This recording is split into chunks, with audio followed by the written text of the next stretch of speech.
Hey everybody, how's everybody doing? Great, thank you. So it's funny how a statement or a question can change the path of your entire life and take you to a place that you never imagined going. That question comes in a lot of different forms and comes from some of the most unexpected places. And if you're not tuned in or mindful, a lot of times you won't even hear the question. That question for the two of us came from our business partner and someone we like to call our brother from another mother, Andy Gonzalez. Before we get to what that question was, there were a lot of things that happened in our lives from the time we were kids to the time we were young adults that made us able to hear that question, know what it meant, and at the time we thought have the answer to what that question was. Atman and I grew up in West Baltimore before crack hit really hard and took out many people, families, and entire communities. Outside of our homes, our lives were just like all of our friends, but inside of our homes, our life was a whole lot different.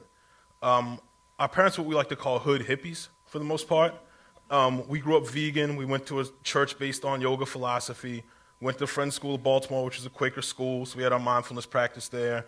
And the weirdest part of all was that we meditated every day. So we had all this going on in our home, and at the same time, outside of our home, we had our outside life. And our parents were really into yoga when we were born in the late 70s. So it would be nothing to come downstairs to watch Saturday morning cartoons and see our dad in the headstand for what seemed like hours. I mean, it wasn't really hours. When you're a little kid, things seem to take a lot longer, but it seemed like hours to us at the time. And then every morning before school, our dad would take us to the back bedroom, and the two of us would sit with him, and we would meditate. And it'd be cool if I could sit up here and tell you guys we were master meditators as kids, but we were little kids. Sometimes we were really into it, and other times we tried to make the other person laugh to get them into trouble. But I mean, that seed was planted back then, and something that stuck with us. We were kind of like closet meditators, because I mean, we weren't going to talk about it outside of our homes. If we were born now, we would have been really cool because we were meditating, we were vegan, we were practicing yoga. But back then, we would have just been joked by our friends, so we just kind of left it at the door, and it was just something we practiced at home. So fast forward a few years, our parents got divorced, and our meditation practice our daily meditation practice really slipped off. Fast forward a few more years, and we met Andy Gonzalez in the University of Maryland College Park. Now, it would be a really great story if I could tell you met him at the College Park Meditation Center or at a community service event, but we met Andy out partying, and that was something the three of us excelled at when we were in college.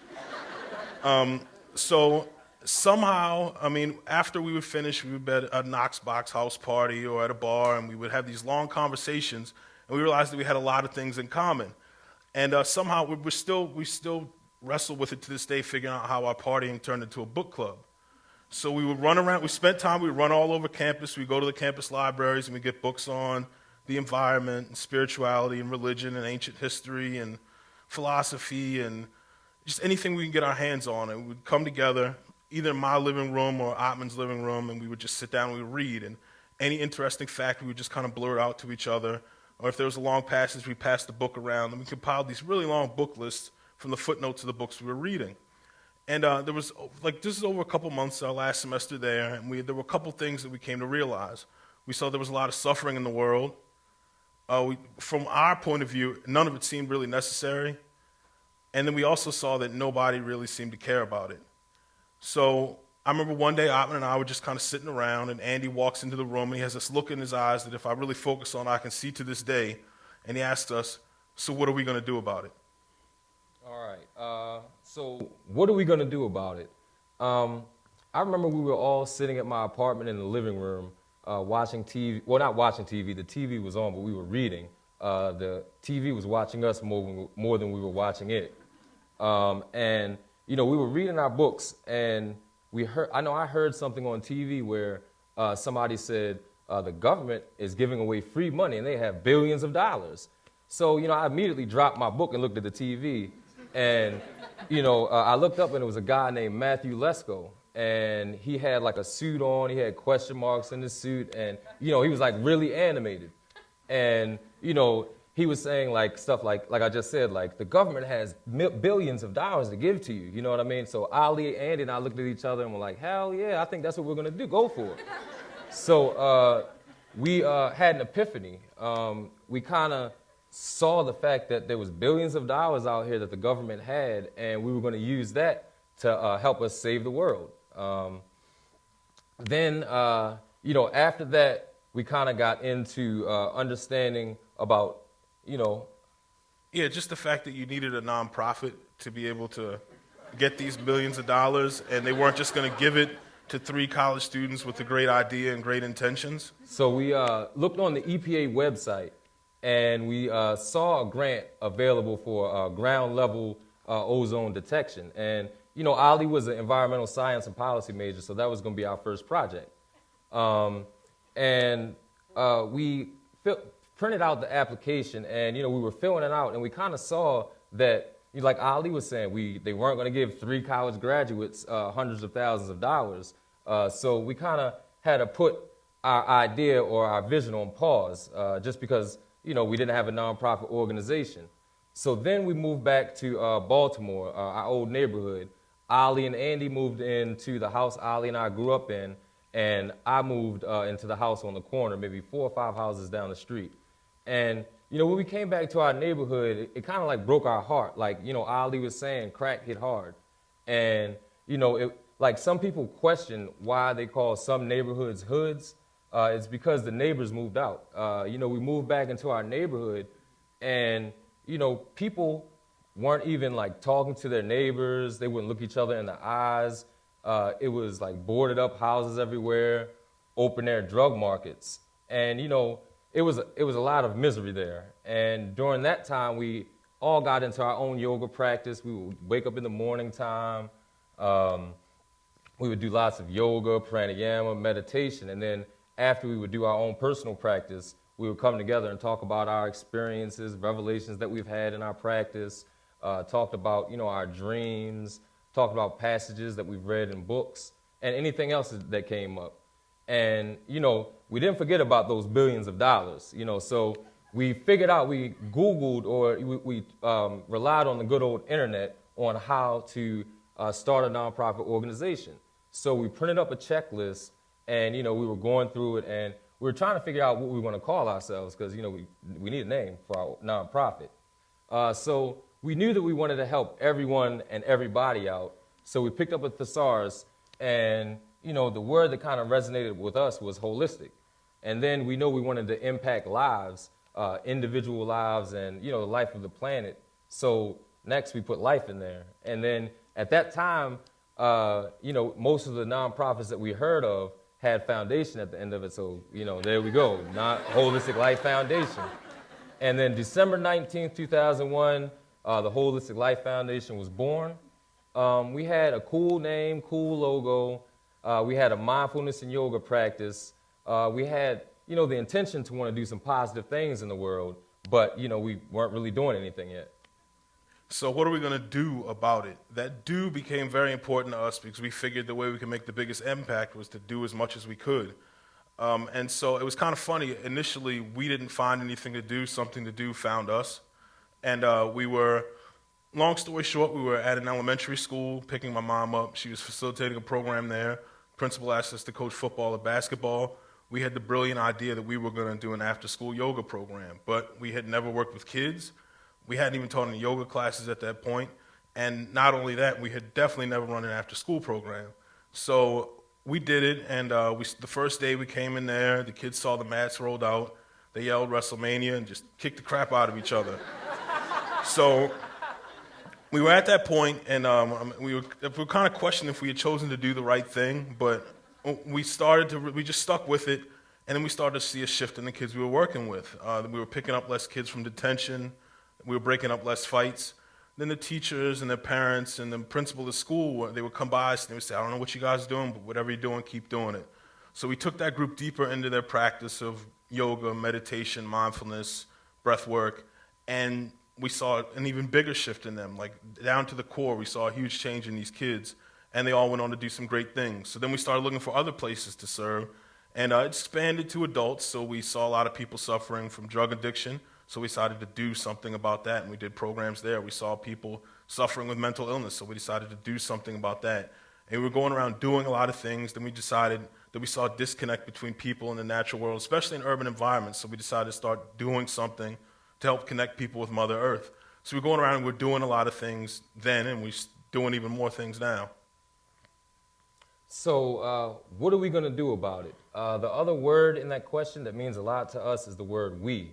When we first started off, like Ali was saying, we were partying. We were going to the bars, and, we really knew that we wanted to do something positive, and we had no idea what it was, but we just wanted to do something positive to help the world out in a positive way.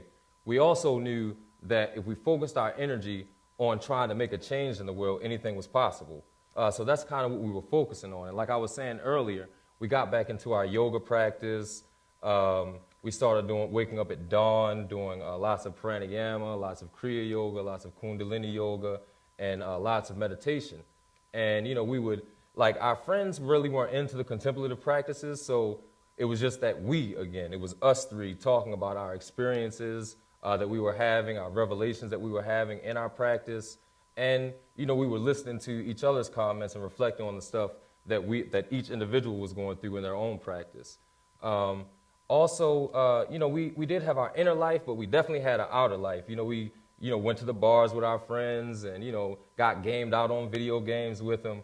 But we also had our inner practice. During that time, some of the books that we read were like The Holy Science, Autobiography of a Yogi, The Wayfarers, Life and Teachings of the Masters of the Far East, stuff like that. So it was like really heavy material to try to grasp your mind around. And, it was good that we had each other to kind of help us through the messages that these masters were putting out there. So what are we going to do about it? That do started to change. The definition of it started to change for us as we went through our own inner journey and just our own life experiences. It started off as we were going to do as much as we could to help as many people as we could. But then we started to learn it was a lot less about what we were doing and how we were being. We saw the power of the word be was a lot more powerful than the word do. We were doing after-school programs, so even beyond that, we were modeling to the kids that we were working with on how to be in their lives. It wasn't the fact that we were teaching them asanas and stuff. It was the fact that they would see us telling people that we loved them and giving people hugs and genuinely caring about the people we were working with. It wasn't the fact that we were doing a tree planting. It was the fact that they saw a piece of trash blow out of our car and we chased it halfway across the parking lot to go pick it up. It wasn't the fact that we were breaking up fights. It was the fact that they saw little kids cursing at us and adults screaming at us, and we still respected them and showed them empathy and compassion while we were talking to them. It was just the fact that we were modeling love and light and compassion and empathy and just dedication to them, and they saw it, and I think that was the real impact of what we were doing. It wasn't what we were doing, it was the fact that we were really kind of being the essence of being mindful and just being. So once again, what are we going to do about it? Over the 12 years that we've been doing work, that definition of we has changed. It kind of, for the first 9 years, the we was really just me, Ali, and Andy. We were doing everything from administrative work to program development to everything, So it wasn't really the most sustainable model, but, we were doing positive work. We were getting rave reviews all over the city and the nation. But, it got to a point where we had to start turning down contracts just because, there was only 3 of us and only a certain amount of hours in the day. We wanted to help everybody, but we really couldn't. So everybody, during that time, we were going around and traveling a lot and speaking. And, everybody was asking us so are you guys going to clone yourselves? How are you going to clone yourselves? When are you going to bring the clones out? And the good thing about us coming up to Columbia is, besides doing the TEDx talk, Columbia is talking about investing $7.5 billion in some clone. I'm just joking. Just joking.